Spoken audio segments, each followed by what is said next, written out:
नमस्कार विद्यार्थी मित्रों, आज हम संधान के अंतर्गत शब्द शक्ति जो काव्य शास्त्र का और शास्त्रीय सौंदर्य का महत्वपूर्ण अंग है उसके विषय में चर्चा करेंगे। शब्द शक्ति का विवेचन या शब्द शक्ति के संदर्भ में जब हम कोई बात करते हैं तब किन किन बिंदुओं को, किन किन मुद्दों को हमें देखना चाहिए या उसकी तह तक पहुंचने के लिए हम किन मुद्दों की चर्चा करना चाहेंगे, ये आपके सामने रखा गया है। शब्द शक्ति का तात्पर्य क्या है, शब्द शक्ति क्यों आवश्यक है, शब्द की शक्ति के अर्थ क्या क्या है, शब्द शक्ति कौन से सौंदर्य को अभिप्रेत करती है और शब्द शक्ति किन किन संदर्भों में प्रयुक्त होती है, शब्द की वृत्तियाँ माने शब्द बोध, शब्द की क्रियाएं क्या है और शब्द शक्ति संबंधी प्रचलित मान्यताएं क्या क्या है, उसके विषय में हम बात करेंगे। शब्द शक्ति की बात जब हम करेंगे तब हम शब्द की ओर पहले देखेंगे। शक्तम पदम, जो तर्कयुक्त हो वही पद कहलाता है। अर्थात कोई भी शब्द अगर हम बोलते हैं तो वो एक शक्ति के साथ हमारे सामने आता है, एक अर्थबोध लेकर हमारे सामने आता है। अर्थबोध जो कराता है उसी को हम शब्द की शक्ति कहते हैं। अर्थबोध कराने वाले वर्ण समुदाय युक्त शब्द शक्ति का अनुभव, यही शब्द की सार्थक शक्ति है। उसी के अन्य बोध शब्द है। वृत्ति, वृत्ति क्या है? शब्द की बोध कराने वाली हमारे अंदर जो क्रिया मानस पटल पर होती है वह है उसकी वृत्ति। और तदजनित जो व्यापार जो हमें किसी अर्थ का बोध कराता है, संदर्भ का बोध कराता है, ये है व्यापार। अर्थात शब्द शक्ति वृत्ति एवं व्यापार का विवेचन ही कहलाता है। साहित्य में शब्दों शक्ति के रूप में प्रयुक्त होता है और शब्द जो है वो हमेशा शक्ति के साथ आता है। किस प्रकार, तो हम देखेंगे, यहाँ पर आपके सामने रखा गया है। क्योंकि आम तौर पर हम छात्रों को अधिक से अधिक जानकारी प्राप्त हो उसके अनुसार उन मुद्दों को यहाँ पर आपके सामने रखते हैं। अर्थ है, जब शब्द का सीधा अर्थ उदाहरण के रूप में कहें पेड़ है, लता है, वृक्ष है, तो ये सीधा अर्थ केवल एक सादा शब्द का अर्थ जो हमें देता है वह है साधारण और व्यावहारिक अर्थ, जिसे हम अभिधा कहते हैं। सीधा सादा शब्द का अर्थ वह है अभिधा। जब सौंदर्य की बात करते हैं, शब्द के सौंदर्य, तो सौंदर्य साहित्य में अलंकार के रूप में, ध्वनि के रूप में, वक्रोक्ति के रूप में साहित्य स्वरूप को गूंथने के लिए प्रयुक्त होने वाले उपकरण हैं। इसीलिए वो सीधा अर्थ न देकर एक विशिष्ट अर्थ का प्रतिपादन करता है। उसे हम कहेंगे लक्षणा। जो अभिधा चुक कर एक अन्य अर्थ को हमारे सामने रखता है वह है लक्षणा। और संदर्भ की बात जब हम करते हैं तो शब्दों के संदर्भ साहित्यिक होते हैं, सामाजिक होते हैं, सांस्कृतिक होते हैं। आदि संदर्भ में शब्द के माध्यम से उसकी विविध शक्ति जो है उसके अर्थ ग्रहण हम करते हैं। अर्थ की बात जब हम लेते हैं तो अभी अभी मैंने कहा उदाहरण देकर कि कोई भी शब्द कमल, कमल से एक संज्ञा विशेष का भी उद्बोधन होता है, साथ साथ कमल से एक पुष्प का बोध भी होता है। तो अर्थ की बात जब हम कहें, सीधा, प्रत्यक्ष, व्यावहारिक एवं शास्त्र संबंधी, शब्द के इस प्रकार 4 रूप में हम अर्थ ग्रहण कर सकते हैं। लेकिन काव्य शास्त्र, तो काव्य माने साहित्य संबंधी तमाम जो लक्षण, उसे हम कहेंगे काव्य शास्त्र। तो वो शास्त्रीय अर्थ भी उसमें निहित है, साथ में उसका व्यावहारिक अर्थ भी निहित है, जिसे हम सीधा साधा अभिधार्थ कहते हैं। व्यवहार जगत की आवश्यकताओं तथा क्रियाकलाप का द्योतन करने वाले भी अर्थ शब्द में निहित है।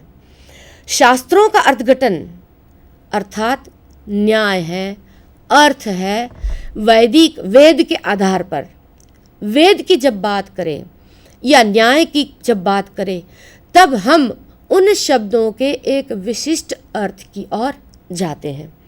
साहित्य के विभिन्न रूप, ये शास्त्र संबंधी बात की जब हम बात करते हैं तो साहित्य के विभिन्न रूप है, कविता है, नाटक है। उसके अंतर्गत जब हम सीधे सीधे कोई विधान करते हैं तो वह अभिधात्मक रूप में हमारे सामने आता है। लेकिन जब वो शब्द चुक जाता है, अपना अर्थ दे देता है और एक विशिष्ट अर्थ जब हम उससे अभिप्रेत करते हैं, तब वह लक्षणा और व्यंजना का रूप धारण करता है। सौंदर्य की बात करते हैं, अर्थ की बात हमने देखी। सौंदर्य कहाँ कहाँ है? साहित्य में जब शब्द या पद समूह वाक्य बनकर आता है तो प्रत्येक पद का अपना एक सौंदर्य होता है। चारु चंद्र की चंचल किरणें खेल रही है जलथल में, सौंदर्य कहाँ है? इस उदाहरण के अंतर्गत अलंकार है, ध्वनि की आवृत्ति है और इसी के अनुसार च वर्ण की अनेक बार की आवृत्ति के कारण उसका सौंदर्य जो है अलंकार के रूप में हम अभिप्रेत कर सकते हैं। सामान्य रूप से देखा जाए तो सामाजिक एवं सांस्कृतिक व्यवहारों में अलंकार, ध्वनि तथा वक्रोक्ति का प्रयोग वाणी में सौंदर्य और अभिवृद्धि के लिए प्रयुक्त होता है। जो शब्द, जैसे मैंने अभी उदाहरण दिया, च वर्ण की अनेक आवृत्ति, तो वो प्राकृतिक सौंदर्य को हमारे सामने स्पष्ट करती है।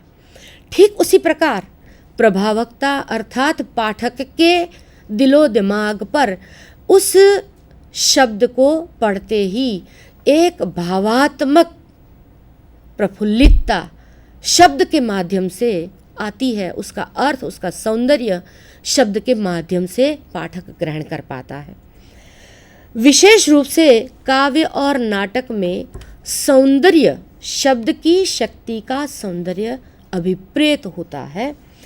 लक्षणा प्रायः रूढ़ तथा विशेषतः प्रयोजनवती के रूप में प्रयुक्त होती है।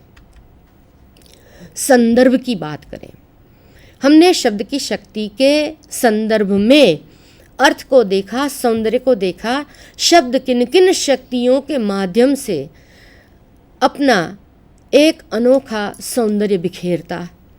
ठीक उसी प्रकार संदर्भ की बात करें तो प्रबंध रचनाएं सामाजिक एवं सांस्कृतिक संदर्भ में अर्थ की शक्ति प्रकट करती है। अब प्रबंध की बात जब हम करते हैं तो उसमें खंडकाव्य भी हो सकता है और महाकाव्य भी ले सकते हैं और चंपू काव्य भी ले सकते हैं। तो काव्य के अंतर्गत अपने भाव, अपनी कथा को गुम्फित करने के लिए जब सांस्कृतिक संदर्भ की बात करें, उदाहरण ले तो कर्ण के चरित्र के माध्यम से दिनकर ने रश्मि रथी की बात की है। वहाँ लक्षणा भी है, व्यंजना भी है और संदर्भ है पौराणिक, जिसे हम मिथक कहते हैं, जिसके द्वारा ये सांस्कृतिक संदर्भ समाज में, समाज के उत्थान के लिए चरित्र को उभारता है। यह व्यंजना के माध्यम से अधिक प्रभावशाली सिद्ध होता है। उदाहरण के रूप में देखें तो कैकेयी द्वारा राम को वनवास मिला। ये ऐसा पुराण का प्रसंग है जो सर्वविदित है। छोटे से छोटा बच्चा भी इस बात को जानता है, समझता है। तो यही संदर्भ के माध्यम से भी हम शब्द की शक्ति जो है उसके अर्थ ग्रहण में हमें एक आधार मिलता है। दूसरा उदाहरण ले तो द्रौपदी अनेक पतियों के साथ, अनेक पति अर्थात 5 पांडव जो द्रौपदी के पति रहे, उनके साथ होने पर और जब चीरहरण का प्रसंग जो है वो भी हम सर्व जानते हैं, उसी के माध्यम से केश न बांधने की प्रतिज्ञा, ये भी एक सामाजिक सांस्कृतिक संदर्भ है।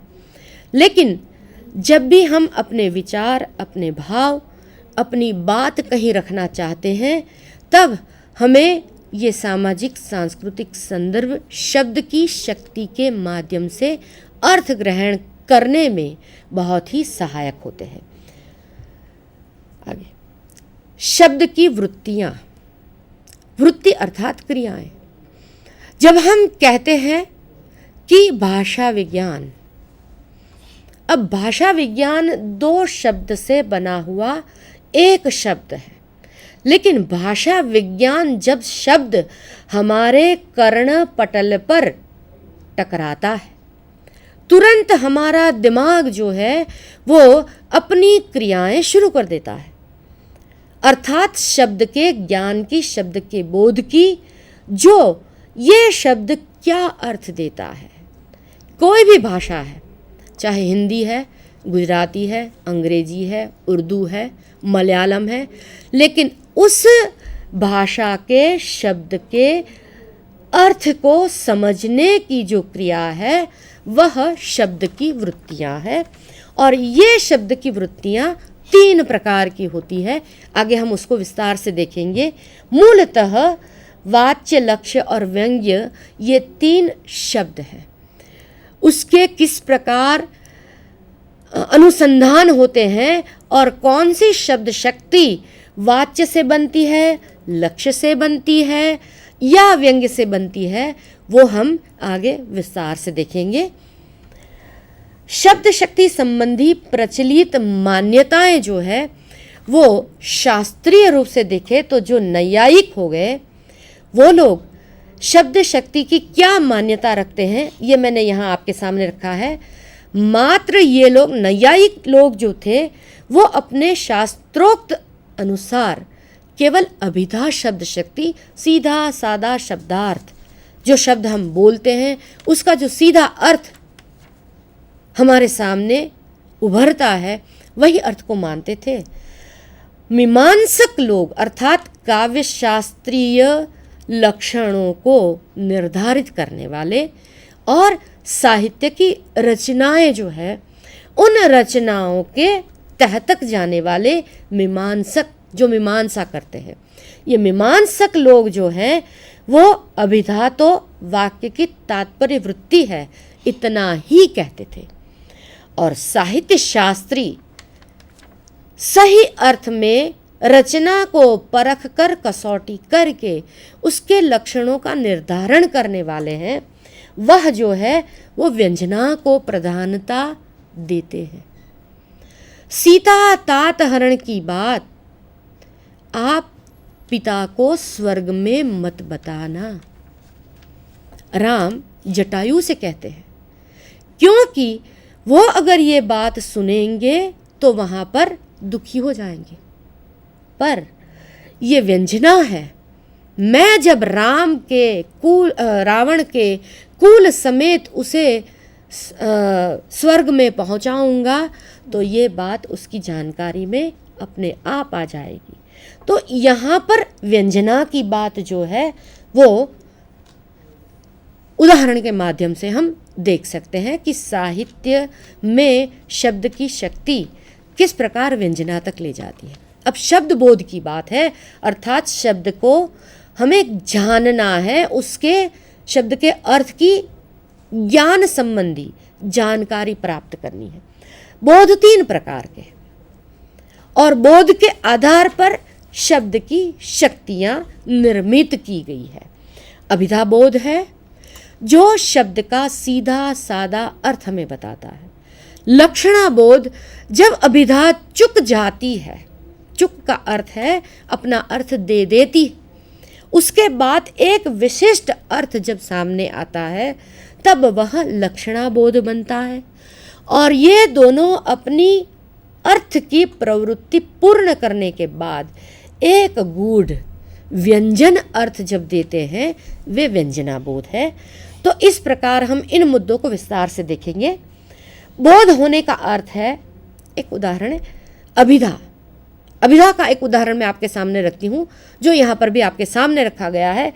दिवस का अवसान समीप था। सीधा साधा अर्थ है दिवस अंत की ओर जा रहा है। दिवस का अंत माने हम सीधा साधा जब अभिधार्थ ग्रहण करते हैं तो दिवस अंत की ओर अग्रसर हो रहा है, दिवस पूर्ण हो रहा है। परंतु दिवसावसान का समय मेघमय आसमान से उतर रही वह संध्या। अभिधा ने अपना अर्थ दे दिया, दिवस समाप्त हो गया, गोधूली संध्या सुंदरी, संध्या सुंदरी है।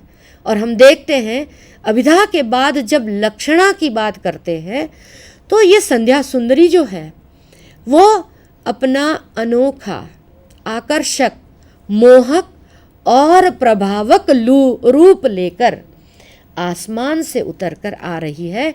तो ये उसका व्यंजनात्मक स्वरूप भी इस उदाहरण के माध्यम से अभिधा के चुक जाने के बाद का, लक्षणा के चुक जाने के बाद